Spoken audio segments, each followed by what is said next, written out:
કેન્દ્રીય મંત્રી ભાજપના સ્ટાર પ્રચારક અમિત શાહ લોકસભા ચૂંટણીના પ્રચાર માટે ગુજરાતમાં છે। તેઓએ ગઈકાલે દિવસ દરમિયાન 3 સભાઓમાં પ્રચાર કર્યા હતા, જેમાં સવારે પોરબંદર લોકસભા બેઠકમાં આવતા જામકંડોળા અને ભરૂચમાં સભા સંબોધી હતી, જ્યારે બપોર બાદ ગોધરામાં જાહેર સભાને સંબોધન કરી હતી।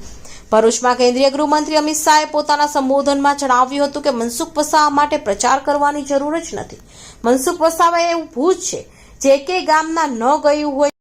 તમને આવો પ્રતિનિધિ નહીં મળે। તમે ભૂલ ના કરતા, નહીં તો કોઈ અર્બન નક્સલ આવીને બધું ખેદાન મેદાન કરી નાખશે। આ પાર્ટી આદિવાસીઓને મત લઈ આદિવાસીનું શોષણ કરવા વાળી પાર્ટી છે। સરકારે દેશભરમાં 200 કરોડના ખર્ચે 10 આદિવાસી સ્વતંત્રતા સેનાઓની મ્યુઝિયમ બનાવ્યા છે।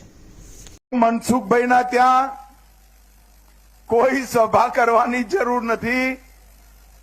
તમારો સાંસદ મનસુખભાઈ એવું ભૂત છે કે જે એકે ગામમાં ના ગયું એવું બને જ નહીં। મનસુખભાઈનો પ્રચાર અગર કોઈ સારામાં સારો કરી શકે તો મનસુખભાઈ પોતે જ કરી શકે। હું તો અહીંયા પ્રભારી હતો, નાનામાં નાની વાત માટે ઝઘડો કરી દે, ગાર કાઢી લે, પણ વાત ભરૂચના મતદાતાની હોય, પોતાની ના હોય।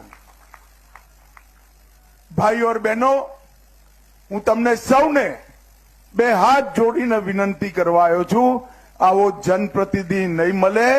ગડબડ કરશો તો કોઈ અર્બન નક્સલ આવી આપણા આદિવાસી વિસ્તારને તહસ નહેસ કરી નાખશે। ભૂલ ના કરતા એ કહેવા જ હું ભરૂચ આવ્યો છું।